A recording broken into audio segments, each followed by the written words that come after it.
అయితే ఒకటి బాగా వినపడుతుంది. చంద్రబాబుని రాష్ట్రపతికి పంపి, పవన్ కళ్యాణ్ సీఎంని చేద్దాం, లోకేష్ని ఉప ముఖ్యమంత్రిని చేద్దాం బాగా వినపడుతుంది. దానికి మీరు ఓటేస్తారా? రాజకీయంగా అయితే ఇప్పటికే తెలుగుదేశం, బీజేపీ, జనసేన కూటమిగా ఏర్పడ్డారు. 2024లో కష్టపడ్డారు, విన్ అయ్యారు. అసలు అంటే మీ తెలుగుదేశం కార్యకర్తలంతా కలిపి జనసేన కార్యకర్తలను ఎక్కడికక్కడ తొక్కేస్తున్నారని రాష్ట్రం అంతా కూడా వినపడుతుంది. అది కాదంటారా? అంటే మీరు చెప్పింది అయితే వాస్తవం. మీరంతా కుటుంబ నాయకులంతా ఒకటైపోయి వైసీపీ వాళ్ళని బాగా కేసులు ఇరికిస్తున్నారని మీ రాజమండ్రి రూరల్లో బాగా గొడవలు జరుగుతున్నాయి. అది నిజం కాదంటారా? కక్షాదింపు చర్య కాదంటారా? ఒకప్పుడు అయితే వచ్చే ఎన్నికలు అయితే వస్తున్నాయి కదా, పురపాలక సంఘం కావచ్చు, ఇవి కావచ్చు. బుచ్చి చౌదరి పిలిచి మేయర్గా, రాజమండ్రి మేయర్గా తనూజను ప్రకటిస్తే ఏం చేస్తారు? ఒకటే చెప్తున్నామండి, పదవులు మేయర్ కావాలి. మరి మీరు ఏదో ఏదో మీటర్లు నొక్కి ఏదో తేడా చేశారని అంతా చెప్తున్నారు. నిజం కాదంటారు అది? మీటర్లు నొక్కడం. అయితే వచ్చే ఎన్నికల్లో కూటమి చిత్తుగా ఓడిపోతుందని వైసీపీ చెప్తుంది. మరి అది నిజం కాదంటారా? కూటమి చిత్తుగా.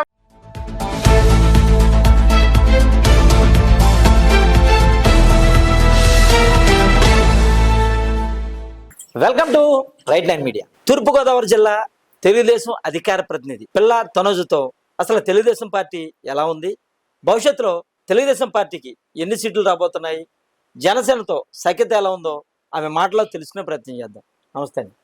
నమస్తే అండి. నమస్తే మేడం. ఎప్పుడు వచ్చారు తెలుగుదేశం పార్టీలోకి? తెలుగుదేశం పార్టీలో ఒక 10-15 ఇయర్స్ అలాగా అవుతుందండి. అసలు అంటే ఎన్నో పార్టీలు ఉన్నాయి, తెలుగుదేశం పార్టీలోకి తనూజ రావడానికి గల కారణం ఏంటంటే? తెలుగుదేశం పార్టీలోకి రావడానికి కారణం ఏంటంటే, అసలు రాజకీయం అనేది కూడా తెలియనప్పుడు నేను ఒక మండల సమాఖ్య అధ్యక్షురాలుగా డ్వాక్రా సంఘాలకి వర్క్ చేసినప్పుడు గవర్నమెంట్ కొన్ని ప్రోగ్రామ్స్ కండక్ట్ చేసేది. ప్రోగ్రామ్ కండక్ట్ చేస్తే ఆ ప్రతి ప్రోగ్రామ్ కూడా మేము అటెండ్ అవ్వడం అనేది, అక్కడ రాజమహేంద్రవరం ఎమ్మెల్యే గారు అయినటువంటి మా గోరంట్ల బుచ్చి చౌదరి గారితో ఆయన చేస్తున్నటువంటి రాజకీయంగా ఆయన చేస్తున్నటువంటి సేవలు, ఆయన ప్రజలకు ఎటువంటి సేవలు అందిస్తున్నారు, ఇవన్నీ కూడా చూసి చాలా అంటే బుచ్చి చౌదరి గారి మీద అభిమానంతోనే రాజకీయాల్లోకి రావడం అనేది జరిగింది. అసలు రాజకీయం కోసం నాకు ఏం పూర్తిగా తెలియదండి. తెలియనప్పుడే నాకు మంచి అవకాశం మా ఎమ్మెల్యే గారు ఇచ్చారు. ఆ విధంగా నేను ఇంకా రాను మీకు రాజకీయంగా ముందుకెళ్ళడం అనేది జరుగుతుందండి. అయితే బుచ్చి చౌదరి ఈయన చాలా సీనియర్ నాయకులు, అంటే ఇంచుమించు 6 నుంచి 7 దఫాలుగా గెలుస్తూనే ఉన్నారు. మీ ఎమ్మెల్యేకి మంత్రి పదవి ఎందుకు రావడం లేదు అసలు? మా ఎమ్మెల్యే గారు తెలుగుదేశం పార్టీ స్థాపించినప్పటి నుంచి కూడా ఆయన రాజకీయంగా తెలుగుదేశం పార్టీలో కొనసాగుతూనే ఉన్నారు. మంత్రి పదవి రాలేదు అంటే ఆయనకి, మా ఎమ్మెల్యే గారికి ఏంటే రాజకీయంగా ఎదురు దెబ్బలు తీయడం కానీ, రాజకీయంగా విమర్శించడం కానీ, రాజకీయంగా ఆయన ఎదుటి వాళ్ళని అనతొక్కి ముందుకెళ్ళిపోవాలన్న కుట్రలు కుతంత్రాలు ఆయనకి తెలియవండి. అంటే మీరు ఒక మాట అనొచ్చు, అంటే మిగిలిన వాళ్ళందరూ కూడా మినిస్టర్లు అయ్యారంటే వాళ్ళు అలా వెళ్ళారా అని మీరు అనొచ్చు. కానీ అలా అలా వెళ్ళారని నేను, అలా మిగిలిన వాళ్ళు వెళ్ళారని అన్ను. కానీ బుచ్చి చౌదరి గారు అనే వ్యక్తి, ఆయన ఒక వ్యక్తి కాదండి, ఒక వ్యవస్థ. ఆయన ఎప్పుడు కూడా ఆ వ్యవస్థని ఎలాగా పరిరక్షించుకోవాలి అనే ఆలోచనే తప్ప ఇంకో రకంగా ఆయన ముందుకెళ్ళే ఆలోచన, మినిస్టరే కావాలి, పదవులు ఉంటేనే రాజకీయం చేస్తాననే వ్యక్తి బుచ్చి చౌదరి గారు కాదండి. చిన్న చిన్న కోపాలు తాపాలు రాజకీయాల సహజమే, కానీ దాన్ని పట్టింపులకి వెళ్ళే వ్యక్తి అయితే బుచ్చి చౌదరి గారు కాదు. కానీ ఒక విషయం ఏంటంటే, బుచ్చి చౌదరి గారికి మినిస్టర్ ఇవ్వకపోవడం అనేది చాలా బాధాకరమైన విషయం అండి. అలాంటి సీనియర్ నాయకులు రాజకీయాల్లో ఇంకా ముందుకు వెళ్తేనే ఎంతో మందికి మరి రాజకీయ భిక్ష పెట్టగలుగుతారు. అంతేకాదు మరి ఎంతో మంది ఎన్నో మంచి కార్యక్రమాలు చేసి రాష్ట్రంలో ఆయన ఒక సీనియర్ నాయకులుగా, మరి ఒక విజనరీ నాయకులుగా ముందుకెళ్ళడానికి బుచ్చి చౌదరి గారు లాంటి వ్యక్తులు చాలా అవసరం అండి. ఈనాటి రాజకీయాల్లో బుచ్చి చౌదరి గారు లాంటి వ్యక్తులు చాలా అవసరము. కాకపోతే ఒకటండి, చంద్రబాబు నాయుడు గారు ఖచ్చితంగా మా బుచ్చి చౌదరి గారికి మినిస్టర్ ఇస్తారు అనే ఆశ మాకైతే ఉందండి. మరి ఆయన క్యాడర్కి అయితే ఖచ్చితంగా ఉంది, ఖచ్చితంగా ఇవ్వాలి. అయితే ఇప్పటికే తెలుగుదేశం, బీజేపీ, జనసేన కూటమిగా ఏర్పడ్డారు. 2024లో కష్టపడ్డారు, విన్ అయ్యారు. అసలు అంటే మీ తెలుగుదేశం కార్యకర్తలంతా కలిపి జనసేన కార్యకర్తలను ఎక్కడికక్కడ తొక్కేస్తున్నారని రాష్ట్రం అంతా కూడా కనపడుతుంది. అది కాదంటారా? అంటే మీరు చెప్పింది అయితే వాస్తవం కాదండి. ఎందుకంటే ఈ రోజున చూసుకుంటే మరి పవన్ కళ్యాణ్ గారు కానివ్వండి, మరి మినిస్టర్ గారు కొండల దుర్గేష్ గారిని కానివ్వండి, మరి నాదెండ్ల మనోహర్ గారు కానివ్వండి, ఇలాంటి పెద్ద పెద్ద వ్యక్తులు అందరూ కూడా వాళ్ళ క్యాడర్కి దిశానిర్దేశం ఏ విధంగా చేస్తున్నారంటే, మీరు తెలుగుదేశం పార్టీ బీజేపీ వ్యక్తులతో మమేకమైపోయే కార్యక్రమాలన్నీ చేయండి, ఎందుకు అంటే రానున్న రోజుల్లో ఇంకా తెలుగుదేశం పార్టీ బలపడే అవకాశాలు ఉన్నాయి తప్ప ఎక్కడ కూడా తగ్గిపోయే అవకాశాలు లేవు. కాబట్టి మీరందరూ కూడా ఒక యూనిటీగా వర్క్ చేయాలని చెప్పేసి మరి జనసేన నాయకులు కూడా వాళ్ళ కేడర్కి చెప్పడం అనేది జరుగుతూ ఉంది. కాబట్టి జనసేన, తెలుగుదేశము, బీజేపీ, ఎన్డీఏ కూటమి అంతా కూడా కలిసే పనిచేస్తూ ఉందండి. ఇవన్నీ కూడా ప్రతిపక్షాలు ఈ రకంగా ఏంటంటే ఏదైనా ఇలాంటివి చెప్పడం వల్ల ఏంటంటే వాళ్ళ మధ్య ఏమైనా గ్యాప్ వస్తుంది అని చెప్పేసి మరి ఇవన్నీ కూడా ప్రతిపక్షాలు చేస్తున్నటువంటి రాద్ధాంతం. కాకపోతే ఇందులో అయితే అలాంటిదైతే ఇప్పటి వరకు అయితే అలాంటి పరిస్థితి లేదండి, ఇక ముందు కూడా రాదు అని మేము రాకూడదని అనుకుంటున్నాం. మీ కూటమి ఎంపీ పురంధేశ్వరి ఇక్కడ ఎలా పనిచేస్తుంది అసలు? ఇక్కడ మీ మీ కాన్స్టెన్సీ ఎక్కడ తిరగట్లేదని కూడా బాగా కనపడుతుంది. అలా ఏం లేదండి, ఎక్కడైనా ప్రోగ్రామ్స్ ఉంటే మేడం అటెండ్ అవుతారు, చూసుకుంటారు. ఎందుకంటే ఎంపీగా మరి ఒకే చోట ఉండి చేయాలంటే అవదు, అన్ని చోట్ల కూడా చూసుకోవాలి. కాబట్టి మరి ఏ ప్రోగ్రామ్స్ కైనా ఇన్వైట్ చేస్తే ఖచ్చితంగా సమయానుకూలంగా బట్టి మేడం వస్తారు, పురంధరేశ్వరి గారు. ఆ ఇబ్బందులు అయితే మాకేమీ లేవండి.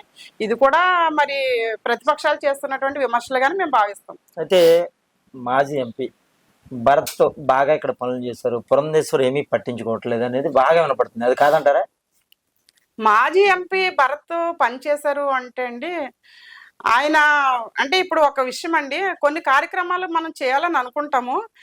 అది ఏంటంటే శంకుస్థాపన చేసి వదిలేయడం వేరు, దాన్ని కొంతవరకు తీసుకెళ్లడం వేరు, పూర్తి చేయడం అనేది వేరు. అంటే దఫదఫాలుగా చేసే కార్యక్రమాలు అండి అవి. ఇప్పుడు సపోజ్ ఒక రాయి అక్కడ వెళ్ళి శంకుస్థాపన చేయడం అనేది ఈజీ, ఎవరైనా చేయగలరు. కానీ దాన్ని పూర్తి చేయడం అనేది కష్టం. మరి అది అమరావతి మీరు ఇప్పుడు మన స్టోన్ వేశారు, నెక్స్ట్ వేరే పార్టీ వస్తే వాళ్ళు తయారు చేస్తే ఆ క్రెడిట్ వాళ్ళకి ఇచ్చేస్తారా మీరు, చంద్రబాబు కాదని? ఒక్క విషయం అండి, అమరావతిని చేయాలని ఒక దృఢ సంకల్పం ఎవరికండి ఉన్నది ఈ రోజున? ఎన్డీఏ కూటమికి ఉంది, తెలుగుదేశం పార్టీ ఎన్డీఏ కూటమికి ఉందండి. అంటే గతంలో ఎప్పుడు కూడా మరి రాజధాని లేక ప్రజలు చాలా ఇబ్బందులు పడ్డారండి. ఎన్ని ఇబ్బందులు పడినప్పటికీ కూడా మరి ఈ రోజున చూసుకుంటే మరి గత ప్రభుత్వం రాష్ట్రాన్ని అల్లకల్లోలం చేసి వెళ్ళిపోయి ఒక్క రూపాయి కూడా రాష్ట్రంలో లేకుండా ఈ రోజున ప్రతి ఒక్కరు కూడా ఇబ్బంది పడే పరిస్థితి, ప్రజానీకం అంతా కూడా ఇబ్బంది పడుతుంది. మీరేమో అల్లకల్లోలం చేసింది అన్నారు, మేమేమో ప్రజలందరికీ డబ్బులు వేసాను వాళ్ళు చెప్తున్నారు, మేము అప్పులు చేశాను వాళ్ళు చెప్తున్నారు, మీరు అప్పులు చేస్తున్నారు వాళ్ళు చెప్తున్నారు. ఏది నమ్మాలి? ఆ రోజున అప్పులు చేసి ఏం చేసుకున్నారండి, దాచుకున్నారు, దోచుకున్నారు. కానీ ఈ రోజున ఏం చేస్తున్నారండి, ఒకవేళ అప్పు చేసినా కానీ ఒక పక్క సంక్షేమం, ఇంకొక పక్క అభివృద్ధి, అంటే రెండు కూడా సమపాళలో చేస్తూ మరి ప్రభుత్వం ముందుకెళ్తా ఉంది. మరి రాజధాని లేదు, మరి ఈ రోజున ఏంటంటే రోడ్డు మీద ఉన్నారండి ప్రజలు రాజధాని లేకుండా. కానీ ఈ రోజున నా రాజధాని అమరావతి అని గర్వంగా చెప్పుకునే ప్రతి ఒక్కరు గర్వంగా చెప్పుకునేలాగా చేసింది ఈ రోజున ఎన్డీఏ కూటమి.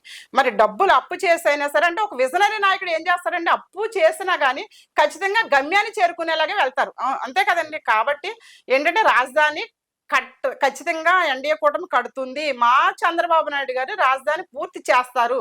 పూర్తి చేసిన ఇంకొక విషయం అండి, చంద్రబాబు నాయుడు గారు ఏదైనా అనుకున్నారంటే ఈ రోజున ప్రజలు అనుకుంటా ఉంటారు, మాకు ఇంకా కొన్ని రావాలి, ఇవ్వలేదు, ఇంకా ఎప్పుడు ఇస్తారని. ఒకటి చంద్రబాబు నాయుడు గారి ఆలోచన ఏంటంటే ముందు చూపండి, కొన్ని సంవత్సరాల ముందుకు వెళ్తే ఏ రకంగా మనం ఉండగలుగుతాము, ఇప్పటి నుంచి కూడా ఆ ఆలోచనతో ముందుకు వెళ్తా ఉంది ఎన్డీఏ కూటమి. నేను చెప్పింది మీరు ముహూర్తం చేసిన తర్వాత వేరే వాళ్ళు పూర్తి చేయాలనేది మీరు అన్నారు, నేను కూడా అదే చెప్పా. మీరు కాక వేరే పార్టీ వస్తే వాళ్ళు పూర్తి చేస్తే ఆ క్రెడిట్ మీకు దక్కుతుందా వాళ్ళకి దక్కుతుందా? నిజంగా మేము చేయలేకపోతే వేరే పార్టీ వాళ్ళు చేస్తే పూర్తిగా స్వాగతిస్తామండి. మేము చేయలేకపోతే వేరే వాళ్ళు ఎవరైనా వచ్చి చేస్తే పూర్తిగా స్వాగతిస్తాం. కానీ వేరే వాళ్ళు వచ్చి చేసే ఛాన్స్ ప్రజలు ఇవ్వరండి. ఎందుకు అంటే ఈ రోజున వైఎస్ఆర్సీపీని 11 సీట్లకే పరిమితం చేసినటువంటి ప్రజానీకము ఇప్పుడు ఎందుకు ఇచ్చామా 11 సీట్లు అని కూడా బాధపడే విధంగా ఈ రోజున ఉన్నారు. అంటే మరి మీరు ఏదో మీటర్లు నొక్కి ఏదో తేడా చేశారని చెప్తున్నారు, నిజం కాదంటారు? మీటర్లు నొక్కడం, ఇలాంటి తేడా చేయడం అవన్నీ కూడా వాళ్ళకి తెలిసినవండి. 11 ఎలా వస్తాయి? 150 చిల్లర వచ్చింది, మరీ 11 కరెక్ట్ అండి. ఎందుకంటే 11 సీట్లు ఎందుకు వచ్చాయంటే గత ప్రభుత్వంలో ప్రజలు ఎంత ఇబ్బంది పడ్డారండి. అవన్నీ ఇబ్బందులన్నీ కూడా తలుచుకుని మరలా బాబు గారు, పవన్ కళ్యాణ్, మనకి అలాంటి నాయకులు మరలా రావాలి, మోడీ గారి నాయకత్వం కావాలని ప్రజలందరూ అనుకున్నారు. కాబట్టి ఖచ్చితంగా వాళ్ళు ఎన్డీఏ కూటమిని గెలిపించుకున్నారండి. అంతేగాని ఇందులో మోసము, కుట్రలు, కుతంత్రాలు అలాంటివైతే ఏమీ లేవండి. ఖచ్చితంగా ప్రజలందరూ కూడా ఇష్టపడి ఈ ఎన్డీఏ కూటమిని మన అధికారంలోకి తీసుకొచ్చారు. రెండో దఫాలోనైనా మీ బుచ్చి చౌదరికి ఏమన్నా మంత్రి పదవి రాబోతుందంటారు? ఊహించని విధంగా రాజకీయాల్లో మార్పులు ఉంటాయని మేము ఆశిస్తా ఉన్నాము. ఖచ్చితంగా ఆయన వయసుకి, ఆయన ఆలోచనకి, ఆయనకున్నట్టు పరిజ్ఞానానికి, ఆయనకున్నట్టు ప్రజానీకమైన ఆ ప్రజల్లోని అభిమానానికి ఖచ్చితంగా చాలా గౌరవప్రదమైనటువంటి మంచి పదవిని మా ఎమ్మెల్యే గారికి ఇస్తారు. ఖచ్చితంగా మాకు ఆ ఉంది. కానీ ఇచ్చినా ఇవ్వకపోయినా నిత్యము ప్రజల్లో ఉండే మనిషి గోరెంట్ల బుచ్చి చౌదరి గారు. ప్రజల కోసం పరితపించే వ్యక్తి గోరెంట్ల బుచ్చి చౌదరి గారు. కాబట్టి ఆయన శ్రమని ఖచ్చితంగా గుర్తిస్తారు. వచ్చే ఎన్నికలకి బుచ్చి చౌదరికి వయసు అయిపోతుంది అని అందరం అంటున్నారు. నెక్స్ట్ వారసుడు ఎవరంటారు? అది చెప్పలేమండి. వారసుడు ఎవరు అంటే మన ప్రభుత్వం మన ఎలాంటి నిర్ణయాలు, ఎలాంటి పరిణామాలు ఎదురు వస్తాయి అనేది పూర్తిగా చెప్పలేము. కానీ ఒకటే అంటే మేమంటూ అంటే అందరి ఉద్దేశం కాదండి, నాకు తెలిసినంత వరకు ఏంటంటే డాక్టర్ గోరంట్ల రవిరామ్ కిరణ్ గారు అంటే ఆయన కోసం చెప్పాలి అంటే చాలా చెప్పాలండి. ఎందుకంటే మరి గోరంట్ల బుచ్చి చౌదరి గారు తనయుడిగానే కాదు, ఆయన రవిరామ్ కిరణ్ గారు ఈ రోజుల్లో ఒకటే చెప్తాము, ఎన్ని కోట్ల ఆస్తైనా ఉండండి, ఎంతైనా ఉండండి, ఎవరికైనా సరే, కానీ ఆరోగ్యం లేకపోతే ఏమి చేయలేము. అలాంటి వైద్య వృత్తిలో ఉంటూ మరి ఒక పార్టీ వ్యక్తులనే కాకుండా సామాన్య ప్రజానీకము ఎప్పుడు ఏ అవసరం వచ్చి వెళ్ళినాక సరే ఖచ్చితంగా ఆయన చూపించినటువంటి శ్రద్ధ అది ఒక నిజంగా మరి అలాంటి వ్యక్తిని మేము ఖచ్చితంగా కోరుకుంటాము. ఆయన చాలా అంటే ఈ మధ్య కాలంలో మేము చాలా మంది దగ్గర విన్నది విషయం ఏంటంటే, ఎప్పుడు ఏ కష్టం వచ్చినా, ఆరోగ్యపరంగా ఏ సమస్య వచ్చినా నేనున్నాను, మీరు భయపడకండి అని ఒక అభయం ఇస్తూ మరి ప్రజలందరికీ కూడా అసలు నిజంగా గోరంట్ల రవిరామ్ కిరణ్ గారు అంటే మాకు చెప్పలేని అభిమానం అండి.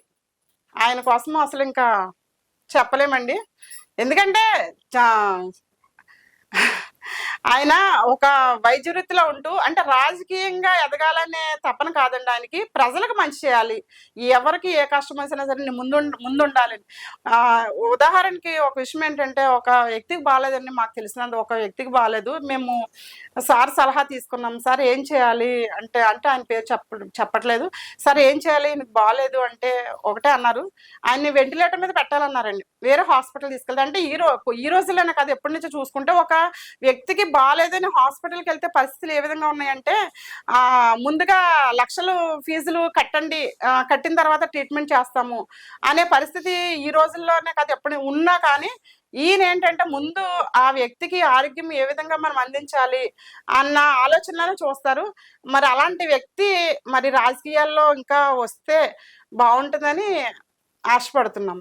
ఈ రోజు మీ ముఖ్యమంత్రి చంద్రబాబు నాయుడు జన్మదినం ఏ సేవా కార్యక్రమాలు చేశారు? ఈ రోజు మా సీఎం గారు జన్మదినం సందర్భంగా ఉదయమే మేము మా బొమ్మూరు గ్రామంలోని దోసాలమ్మ తల్లి గుడి వద్ద మేము మా మండల అధ్యక్షులు మచ్చేటి శివ సత్యప్రసాద్ గారు ఉన్నారండి, చాలా హార్డ్ వర్కర్.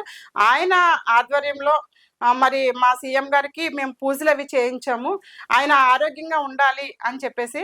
అంతేకాదు కొంతమంది వృద్ధులకు మేము చీరలు అవి కూడా పంపిణీ చేస్తామండి. తర్వాత మాకు ఇక్కడ విద్యాశాఖ మినిస్టర్ గారు గొట్టిపాటి రవికుమార్ గారు వచ్చారు, ఆయన ఆధ్వర్యంలో. అలాగే బొడ్డు వెంకటరామ చౌదరి గారు కూడా వచ్చారండి, మా జిల్లా అధ్యక్షులు. వాళ్ళ ఆధ్వర్యంలో కూడా మరి మేము కేక్ కటింగ్ అవన్నీ కూడా చేయడం అనేది జరిగింది. అలాగే ఇంకా చిన్న 2-3 ప్రోగ్రామ్స్ కూడా జరిగాయండి. అంటే మేము అటెండ్ కాలేకపోయినా కానీ చాలా మా ఎమ్మెల్యే గారు ఆధ్వర్యంలో చాలా ప్రోగ్రామ్స్ అన్ని చలివేంద్రం ఓపెన్ చేశారు, ఇంకా చాలా ప్రోగ్రామ్స్ చేశారండి. అయితే ఒకటి బాగా వినపడుతుంది, చంద్రబాబుని రాష్ట్రపతికి పంపి పవన్ కళ్యాణ్ సీఎం చేద్దాం, లోకేష్ ని ఉప ముఖ్యమంత్రిని చేద్దాం బాగా వినపడుతుంది. దానికి మీరు ఓటేస్తారా? రాజకీయంగా అంత పెద్ద మాటలు మాట్లాడే అనుభవం అయితే నాది కాదండి. ఎందుకు అంటే అంత సీనియర్ నాయకురాలని కాదు, అంత అనుభవం నాకు లేదు. కాకపోతే ఒకటి సందర్భం వచ్చింది కాబట్టి మా ఎమ్మెల్యే గారి కోసము, మా డాక్టర్ గారి కోసం చెప్పాలన్న ఆలోచనతో ఇవి కూడా చెప్పాల్సి వచ్చింది. రాజకీయ పరిణామాలు ఎప్పుడు ఏ విధంగా మారుతాయి అనేది లేదు. అంటే అది ప్రభుత్వం ఎటువంటి నిర్ణయాలు తీసుకున్నా సరే అది ఒక మంచి నిర్ణయం కాబట్టి అదే నిర్ణయాన్ని మేమందరం కూడా ఏకీభవిస్తామండి ఖచ్చితంగా. అయితే వచ్చే ఎన్నికల్లో కూటమి చిత్తుగా ఓడిపోతుందని వైసీపీ చెప్తుంది, మరి అది నిజం కాదంటారా? కూటమి చిత్తుగా ఓడిపోతుందో లేకపోతే ఆ 11 సీట్లు కూడా కూటమి అకౌంట్ లో వేసుకుంటుందో మీరే చూదురుగానండి. మీ ఎమ్మెల్యే బుచ్చి చౌదరి గారు ఉన్నారు, ఆయన అంటే మీకు ఎంత అభిమానం? ఆయన అంటే ఎంత అభిమానం అంటే అది మాటలో చెప్పలేమండి. బుచ్చి నిజం చౌదరి అంటారా గారు అదంతా? అది వాస్తవం అండి. ఎందుకంటే ఇప్పుడు మేము ఏదైనా ఒక్కొక్కసారి మేము మా ఎమ్మెల్యే గారి మీద అలుగుతూ ఉంటామండి. అలుగుతూ ఉంటాము. సామాన్యంగా మామూలుగా అయితే ఎక్కడైనా ఎమ్మెల్యేకి ప్రజలకి ఉండేది చాలా దూరమే ఉంటదండి. అంటే ఆ ప్రజలు నాయకులు కానివ్వండి, కార్యకర్తలు గాని ఆయన వెళ్ళేటప్పుడు ఎమ్మెల్యే గారి దగ్గర ఆ సందర్భంలో ఆయన వాళ్ళకి కావాల్సింది మాత్రమే మాట్లాడి వెళ్తా ఉంటారు. వచ్చే కానీ ఎన్నికల్లో కానీ వచ్చే ఎన్నికల్లో చెప్పిందండి, మీరు అభిమానం అంటున్నారు, వచ్చే ఎన్నికల్లో జగన్మోహన్ రెడ్డి పిలిచి మీకు ఎమ్మెల్యే సీట్ ఇచ్చి బుచ్చి చౌదరి మీద పోటీ చేయి, మొత్తం నేనే ఖర్చు పెట్టుకుని అంటే చేస్తారా లేదా? ఎప్పుడైనా సరే అండి బుచ్చి చౌదరి గారు అంటే ప్రాణం అండి. ఎందుకు నేను అంటే అడిగింది దానికి ప్రాణం ఒకటి గురించి కాదు, చెప్తానండి, ప్రాణం జగన్మోహన్ గురించి రెడ్డి కొన్ని కోట్ల ఆఫర్ ఇచ్చినా వెళ్ళండి. నిజం వెళ్ళమండి అంటారు. ఖచ్చితంగా. చాలా మంది ఖచ్చితంగా చూసాను అసలు సమస్య లేదండి. బుచ్చి చౌదరి గారు అనే వ్యక్తి ఒక వ్యక్తి కాదు, వ్యవస్థ. ఆయన ఎప్పుడు కూడా ఒక కుటుంబ వాతావరణం అండి. మాకు ఎమ్మెల్యే గారి ఇంటికి ఎప్పుడైనా మేము వెళ్ళామంటే అక్కడ మాకు ఒక కుటుంబ వాతావరణం ఉంటదండి. అంటే మా ఇంట్లోకి మేము వెళ్ళి ఎలా అయితే ఉండగలమో మా ఎమ్మెల్యే గారి ఇంట్లో మేము అలాగే ఉంటామండి. ఒక ఎమ్మెల్యేకి ఒక కార్యకర్తకో లేకపోతే ఒక మామూలు ఒక సాధారణ వ్యక్తిగా ఉండే అనుబంధం మా మధ్య కాదండి. అలాంటి వ్యక్తి నిజంగా చెప్పాలంటే ఆయనకి గర్వం అనేది ఉండదండి. ఎప్పుడైనా అలిగితే మేము అలుగుతాము, మరలా మమ్మల్ని పిలిచి బొజ్జగించి మాట్లాడి అసలు నిజంగా హ్యాట్స్ ఆఫ్ అండి. అసలు ఆయన కోసం చెప్పాలంటే అది మాటల్లో చెప్పలేము. అంటే ఆయన మా ఎమ్మెల్యే గారనే కాదండి, ఆయన కోసం చెప్పాలంటే మేమనే కాదు ఎవరైనా సరే అండి. ఒకసారి మీరు గమనించండి, బుచ్చి చౌదరి గారు ఎవరినైనా విమర్శించడం కానీ తక్కువగా మాట్లాడడం కానీ అది ఏ సందర్భంలో కూడా అది రాలేదండి. అలాంటి సందర్భం ఎప్పుడు కూడా మాకు ఎదురుపడలేదండి. ఎప్పుడైనా సరే మేము ఏదైనా అంటే మమ్మల్ని వెంటనే ఇచ్చేసే నిజంగా అసలు ఆయన ఒక సామాన్య వ్యక్తి మొత్తం కూడా ఏదో ప్రార్థన చేసినట్టు చెప్తున్నారు బుచ్చి చౌదరి. చెప్తా అండి ఖచ్చితంగా. అది కాదు, ఇక్కడ ఇంచుమించుగా 2 సంవత్సరాల దగ్గరగా వస్తుంది మీ కూటమి వచ్చి, డెవలప్మెంట్ ఎలా ఉంది మీ నియోజకవర్గంలో? కూటమి వచ్చినప్పటికీ మా నియోజకవర్గంలో డెవలప్మెంట్ అంటే ఏది కూడా ఇబ్బంది లేదండి. ఈ రోజున చూసుకుంటే సీఎం రిలీఫ్ ఫండ్ అండి, చాలా మంది హాస్పిటల్, ఇందాక చెప్పాను, హాస్పిటల్కి వైద్యం కోసం వెళ్ళిన వాళ్ళు వాళ్ళ దగ్గర కొన్ని డబ్బులు లేకపోయినా సరే ఎక్కడ తెచ్చుకుని ఏదో వైద్యం చేయించుకుంటా ఉన్నారు. కానీ వాళ్ళకి అయిన తర్వాత మా ఎమ్మెల్యే గారు వాళ్ళకి ఇచ్చే అభయం ఏంటంటే మీ దగ్గర ఉన్న బిల్స్ అవన్నీ కూడా మనకి తీసుకొచ్చి అక్కడ సబ్మిట్ చేయండి, నేను సీఎం రిలీఫ్ ఫండ్ నుంచి అమౌంట్ రప్పిస్తానని చెప్పేసి మరి బుచ్చి చౌదరి గారు చెప్పడము, మరలా వాళ్ళందరూ కూడా ఆ బిల్స్ తీసుకొచ్చిన తర్వాత అవన్నీ కూడా మరలా స్వయంగానండి మా ఎమ్మెల్యే గారు పార్టీ ఆఫీస్కి వెళ్ళి అవన్నీ కూడా అక్కడ ఇచ్చి మరలా వాళ్ళకి డబ్బులు వచ్చే వరకు కూడా ఫాలోఅప్ చేసి ఆ సీఎం రిలీఫ్ ఫండ్ చెక్కులు కొన్ని కోట్ల రూపాయలు మరి ఈ రోజున ప్రజానీకానికి అందించారు అంటే మరి అది నియోజకవర్గంలో మా ఎమ్మెల్యే గారు చేసినటువంటి కృషి అని మేము చెప్పొచ్చు. అంతేకాదండి, ఈ రోజున చూసుకుంటే మండలంలో మాకు మండల అధ్యక్షులు కానివ్వండి, గ్రామ అధ్యక్షులు కానివ్వండి, మరి వీళ్ళందరూ కూడా మరి అందరూ కూడా ఒక యూనిటీగా పనిచేస్తూ ఉంటాము. ఎక్కడైనా సరే ఏదైనా సమస్య వచ్చిందంటే నియోజకవర్గంలో ఖచ్చితంగా దాన్ని సాల్వ్ చేసే దిశలోనే ఆ ప్రయత్నాలన్నీ కూడా జరుగుతాయి. కాబట్టి డెవలప్మెంట్ అనేది ఖచ్చితంగా ఉంది. ఇంకా డెవలప్ చేయాలన్న ఆలోచనతోనే ఈ రోజున ఎన్డీఏ కూటమి కూడా పనిచేస్తూ ఉంది. అయితే వచ్చే ఇప్పుడు ఎన్నికలు అయితే వస్తున్నాయి కదా, పురపాలక సంఘం కావచ్చు, ఇవి కావచ్చు, బుచ్చి చౌదరి పిలిచి మేయర్గా, రాజమండ్రి మేయర్గా తనూజను ప్రకటిస్తే ఏం చేస్తారు? ఒకటే చెప్తున్నామండి, పదవులు మేయర్ కావాలి, ఇంకోటి కావాలని మాకు ఆశలు లేవు. మరి ఆ విధంగా చూసుకుంటే నాకంటే చాలా ముందుగా కష్టపడిన వాళ్ళు ఉన్నారండి. మరి చూసుకుంటే ఈ మధ్యకాలంలోనే మరి రాష్ట్ర కార్యదర్శిగా మరి ప్రకటించారు మధ్య పద్మావతి గారిని. అలాంటి సీనియర్స్ ఎప్పటి నుంచో కార్పొరేటర్గా చేసిన సీనియర్ మహిళా నాయకులు ఉన్నారు. అలాంటి వాళ్ళందరికీ కూడా మంచి అవకాశాలు వస్తే వాళ్ళందరికీ కూడా మేము సపోర్ట్ చేస్తూ దిశగా ముందుకు. మా గురించి అని మేము ఒకటే చెప్తున్నాండి, మేయర్ అయినా ఇంకొకటైనా మాకంటే ముందున్నటువంటి బాగా కష్టపడినట్టు నాయకులు ఉన్నారు కాబట్టి వాళ్ళకి అవకాశం ఇచ్చిన తర్వాత మాకు అవకాశం ఇస్తే బాగుంటది, అప్పుడు మేము దాన్ని స్వీకరిస్తాం. అంతేగాని అలాంటి సీనియర్ ఉన్నప్పుడు మేము ఆ విధంగా మేము ఆలోచించడం కూడా కరెక్ట్ కాదండి. అదే మీరు ఒక మహిళ కదా, పార్లమెంట్ లో మహిళా బిల్లు ఆగిపోయింది, మీ కామెంట్స్ ఏంటంటారు దాని మీద? పార్లమెంట్ లో 33% రిజర్వేషన్ మహిళలకు వస్తుందని అయితే అందరూ కూడా చాలా హ్యాపీగా ఫీల్ అయ్యారండి. అది మరి ఆగింది, దాని మీద ఖచ్చితంగా మహిళా లోకమంతా కూడా ఫైట్ చేస్తుంది. రానున్న రోజుల్లో ఖచ్చితంగా ఆ రిజర్వేషన్ పాస్ చేసే విధంగా మరి అవన్నీ కూడా పోరాటాలు జరుగుతాయి. మాకు ఇంకా పిలుపు వస్తే ఖచ్చితంగా మేము ఆ దిశ ముందుకెళ్తాము. కానీ ఒకటండి, మహిళలకి పెద్దపీట వేసే ప్రభుత్వం ఏదైనా ఉందంటే అది ఎన్డీఏ కూటమి. అలాంటి మహిళల్ని ఈ రోజున కించపరిచే విధంగా, అవమానపరిచే విధంగా, మరి ఈ రోజున మా అందరూ ఊహించినట్టుగా 33% రిజర్వేషన్ ఇవ్వకుండా ఆపిన ప్రభుత్వం ఏదైతే ఉందో ఆ ప్రభుత్వం కనుమరుగైపోద్దండి పూర్తిగా. ఎవరైనా సరేనండి, మహిళలను తక్కువ చేసి మహిళలకి అవకాశాలు కలగకుండా అలా చేస్తున్నటువంటి ప్రభుత్వం ఏదైనా సరే రానున్న రోజుల్లో అధికారంలోకి రాదు, ఖచ్చితంగా రానివ్వం. మీరంతా కూటమి నాయకులంతా ఒకటైపోయి వైసీపీ వాళ్ళని బాగా కేసులు ఇరికిస్తున్నారని మీ రాజమండ్రి రూరల్లో బాగా గొడవలు జరుగుతున్నాయి. అది నిజం కాదంటారా? కక్షాదింపు చర్య కాదంటారా? ఒకప్పుడు వైసీపీ ప్రభుత్వం అక్కడ అధికారంలో ఉన్నప్పుడండి మేము చాలా ఇబ్బందులు పడ్డాము. ఎందుకంటే ఎప్పుడు కూడా ఏదో విధంగా ఏదో కేసులో మమ్మల్ని ఇరికించడం, కానీ స్వయంగా మా ప్రతిపక్ష నేత అయినటువంటి అప్పట్లో మా చంద్రబాబు నాయుడు గారిని 52 రోజులు జైల్లో పెట్టిన వాళ్ళు మరి మమ్మల్ని ఇబ్బంది పెట్టకుండా ఉంటారా చెప్పండి? అలాంటి పరిస్థితుల్ని కూడా మేము అధిగమించి ఈ రోజున మరి ప్రభుత్వంలో ఉన్నాము. కానీ మా లోకేష్ బాబు గారు అప్పుడు చెప్పేవారు రెడ్ బుక్ ఓపెన్ చేస్తాను అని. కానీ ఏంటంటే ఆ రెడ్ బుక్ మీద పెట్టే దృష్టి ఏదో ప్రజలకు అభివృద్ధి చేయడానికి, సంక్షేమ అభివృద్ధి ఇవ్వడం కోసము పెడుతున్నారు కాబట్టి ఆ రెడ్ బుక్ లో ఉన్న వాళ్ళని ఎవరిని కూడా ఇబ్బంది పెట్టలేదండి.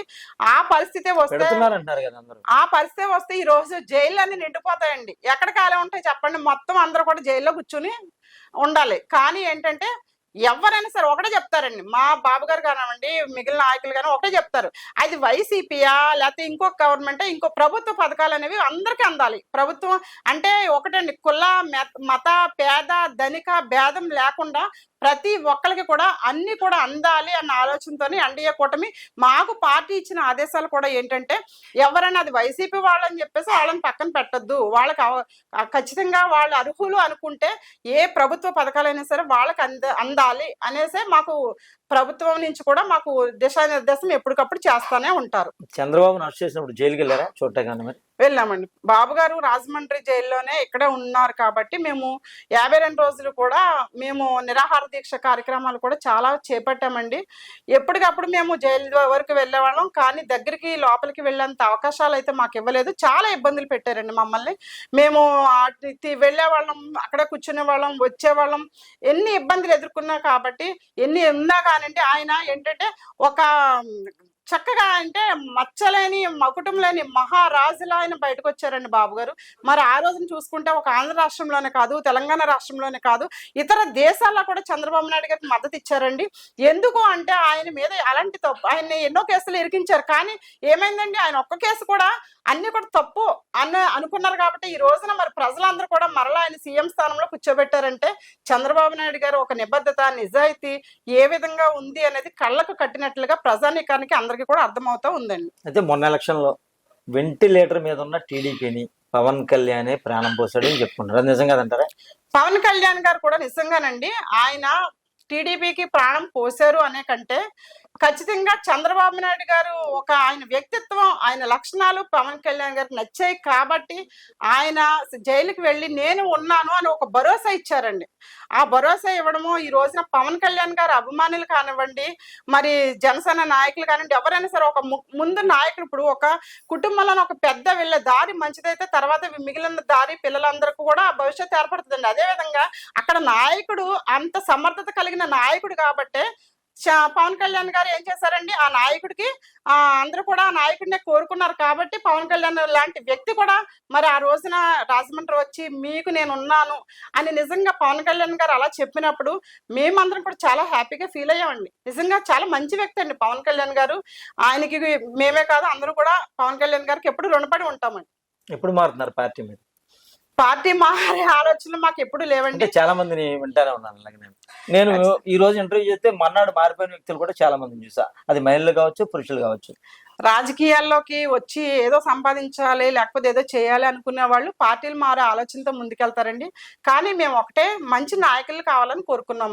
అలాంటి నాయకులు మాకున్నారు. అక్కడ మా చంద్రబాబు నాయుడు గారు కానివ్వండి, ఇక్కడ మా బుచ్చి చౌదరి గారు కానివ్వండి, మరి అలాంటి నాయకులు మాకు ఏ నాయకులు అయితే కావాలని మేము కోరుకున్నామో అలాంటి నాయకులే మాకు ఉన్నప్పుడు పార్టీ మారాల్సిన అవసరం మాకేంటి చెప్పండి?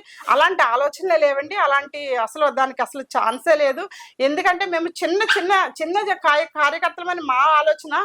మాలాంటి ఎంతో మందికి మంచి భవిష్యత్తుని ఇవ్వడానికి మరి ఈ రోజున గోరంట్ల బుచ్చి చౌదరి గారు కానివ్వండి, చంద్రబాబు నాయుడు గారు కానివ్వండి, జనసేన పవన్ కళ్యాణ్ గారు కానివ్వండి, మరి అక్కడ కేంద్రంలో మోడీ గారు కానివ్వండి, ఒక మంచి ఆలోచనతో ఉన్నారు కాబట్టి మాకు అలాంటి ఆలోచన ఏమి లేవండి. నిత్యం కూడా మాకు ఓపుకున్నంత వరకు కూడా పార్టీ కోసం, తెలుగుదేశం పార్టీ కోసమే పనిచేస్తాము, తెలుగుదేశం పార్టీలోనే కొనసాగుతాము. తెలుగుదేశం పార్టీ కోసము మేము అది ఎంత అంటే ఒక ప్రాణం ఇవ్వగలమని చెప్పేంత అభిమానం మాకు తెలుగుదేశం పార్టీ మీద ఉందండి. మీ రాజమండ్రిలో మీరు తెలుగుదేశంలో ఉన్నారు, మీ మహిళలకు మీ చంద్రబాబు కావచ్చు, మీ తెలుగుదేశం కావచ్చు, ఏదైనా చేశారు అసలు? ఏదో చెప్పుకుంటున్నా, డబ్బులు కొట్టుకుంటున్నా? ఈ రోజు చూసుకుంటే మా మహిళలకండి, మరి మా ప్రభుత్వం అధికారంలోకి వచ్చిన తర్వాత ఒక ఎస్సీ కార్పొరేషన్ డైరెక్టర్గా ఇచ్చారండి. మరి అదే విధంగా మరి మొన్న మెయిన్ కమిటీ అండి మాది, బొడ్డు వెంకటరమణ చౌదరి గారి మెయిన్ కమిటీలో వైస్ ప్రెసిడెంట్ గా ఒక ఆమెను ఇచ్చారు, నాకు జిల్లా స్పోక్స్ పర్సన్ ఇచ్చారు.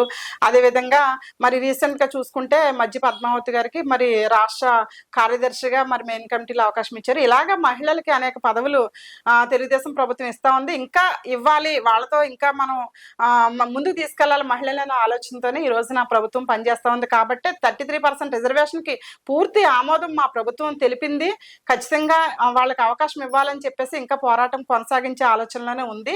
ఎప్పుడైతే మాకు అధిష్టానం నుంచి మాకు ఏదైనా పిలుపు వస్తే, అధిష్టానం పిలుపు రాకుండా మేమేమి కూడా మరి ముందుకెళ్లే యోచన లేదు. కాబట్టి మాకు పిలుపు వచ్చిందంటే మా 33% రిజర్వేషన్ మహిళలకు ఏ విధంగా సాధించుకోవాలి అన్న దిశగా మా ప్రయత్నాలు కూడా ముందుకు వెళ్ళడం అనేది జరుగుతుందండి. నా ప్రాణం పోయే వరకు కూడా తెలుగుదేశం పార్టీలో ఉంటాను. అటు చంద్రబాబు మమ్మల్ని కంటికి రెప్పలా కాపాడతారు, అలాగే మా ఎమ్మెల్యే బుచ్చి చౌదరి మమ్మల్ని ఎంతో ప్రేమాన రాగలతో మమ్మల్ని చూసుకుంటారు. పార్టీ మరే ప్రసక్తి లేదని పిల్ల తనుజ చెప్తున్నారు. మరొక అంశంతో మీ ముందుకు వస్తాను. అప్పటి వరకు నమస్తే, నమస్కారం.